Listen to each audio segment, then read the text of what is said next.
Vamos continuar aqui a coletiva do Pedrinho. Complementar a questão da licitação. Maracanã, né? Quem está registrado na FERJ e na CBF é o Vasco SAF.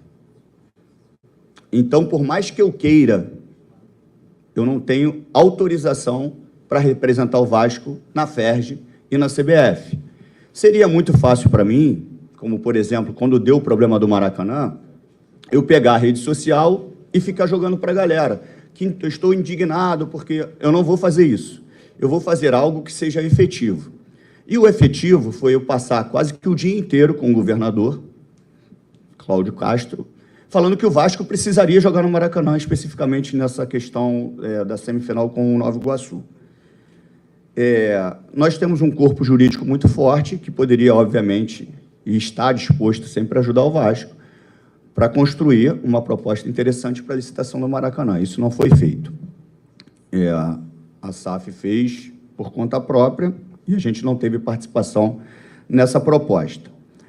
Com relação à obra, obviamente, de São Januário,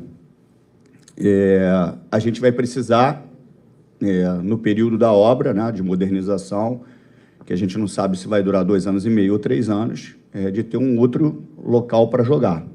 Obviamente, a gente vai tentar abrir negociações, não só com o Maracanã, mas com outras situações, para que o Vasco, nesse período, obviamente, tenha um lugar para jogar e que não interfira, principalmente na questão de logística para os atletas, né, que é o mais importante, apesar de eu não fazer parte.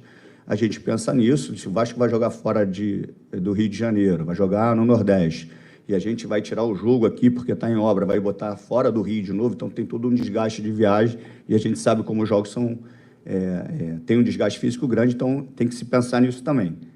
Eu não sei se vocês já querem, aproveitando a pergunta dele, já falar sobre a questão do Maracanã, sobre a questão da obra de São Januário, já aproveita isso, já mata, então tá bom. A questão da obra, nós estivemos lá com o prefeito Eduardo Paes, que está muito empenhado nisso, né? Tivemos também uma reunião na Câmara dos Vereadores, e agradeço já a todos os vereadores, mas especialmente ao Caiado e ao Esquerdo, que estão tocando isso com muita assim, dedicação. Nós temos que respeitar todos os processos da Câmara, né, obviamente, mas a gente pressiona o tempo inteiro para que esses processos sejam acelerados. A gente, paralelo a isso, obviamente, quando for assinado o potencial construtivo, a gente tem conversa já com algumas empresas interessadas em comprar o potencial construtivo. Também conversamos com algumas administradoras e gerenciadoras, construtoras de obra, para que a gente, assim que o potencial seja assinado, a gente consiga, obviamente, dentro de uma negociação, vender o potencial construtivo e, nos melhores dos sonhos, isso não é uma promessa, isso é um desejo, que a gente consiga iniciar as obras no final do ano. Vamos lá.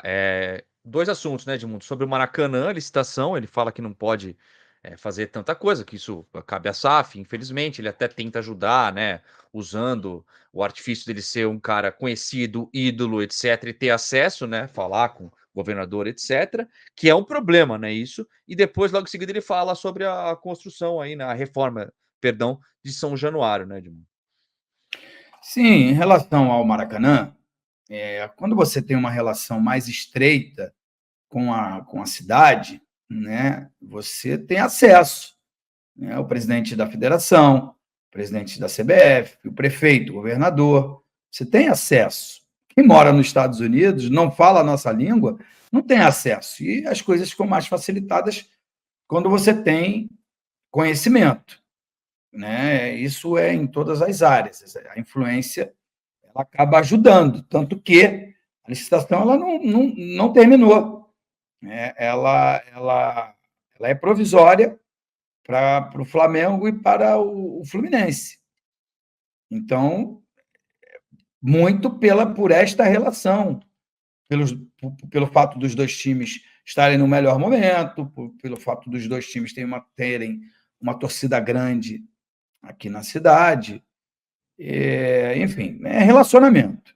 Então, ele diz que não pode intervir, mas interviu, né, acho que é assim que fala, quando o Vasco precisou, né, de jogarem no Maracanã, porque entendia ele, o Vasco, que no Maracanã poderia vencer o Nova Iguaçu e chegar à final, coisa que não aconteceu.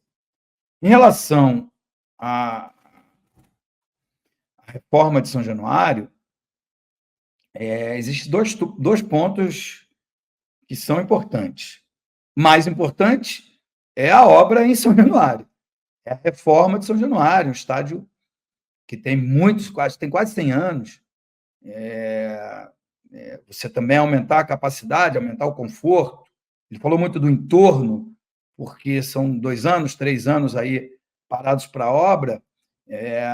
A comunidade que tem em volta ali vive do comércio que é gerado ali em São Januário, principalmente nos dias de jogos.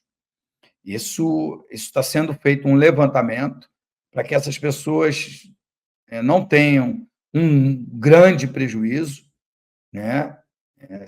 Acaba sempre tendo um prejuízo, mas para que esse prejuízo não seja tão grande, e que, principalmente, depois, ao término das obras, seja mais bonito, mais confortável, mais seguro, enfim, todo o entorno ali seja melhorado, não só para o Vasco, mas também para os moradores de São Cristóvão como um todo. E outro ponto mais importante é o Vasco ficar sem casa, né? O Vasco já tem sido frágil, ou foi frágil o ano passado, principalmente quando jogou em São Januário, quando jogava em casa. E aí, se ele ficar sem casa, ele se torna um time itinerante, que pode perder a sua identidade, perder o contato diário com o torcedor local, o hábito de jogar num estádio onde você tem a possibilidade de treinar quando quiser e conhecer todos os caminhos. Eu, só pela referência da arquibancada, das cadeiras, eu sabia onde eu estava no campo. Então, ali eu sabia qual era a ação que eu podia ter, a atitude que eu poderia tomar. Isso traz um prejuízo gigante, né? Porque não só financeiro, como técnico. Então, essa é uma preocupação também, porque as pessoas falam muito da reforma de São Januário, mas esquecem da logística dos jogos, né? Porque não dá para fazer obra e jogar no estádio ao mesmo tempo. E também tudo isso tem que ser de uma forma coordenada com o Vasco SAF. Isso tem que ser feito a 4 mãos para que não tenha um prejuízo técnico para a equipe profissional. Acho que ele foi muito esclarecedor nesse sentido. É o que, prioritariamente, ele tá tocando, porque é isso que hoje ele tem à mão, sem esquecer dos esportes olímpicos, os esportes paralímpicos, né? E os esportes amadores também. Ele depois, ali na frente, vai falar da reforma da sede da Lagoa, que ficou muito bonita de verdade, eu já tive lá e foi basicamente não, totalmente paga por pessoas, como é que fala o nome? Por civis, né? Por torcedores, não por instituições, né? Então, isso é um outro tópico importante, que o torcedor do Vasco é engajado nessas causas. Enfim, tem bastante coisa importante, mas a mais importante dela é que a reforma vai acontecer e ela, começando essa reforma, tem que entender a logística para que o Vasco não tenha um prejuízo técnico.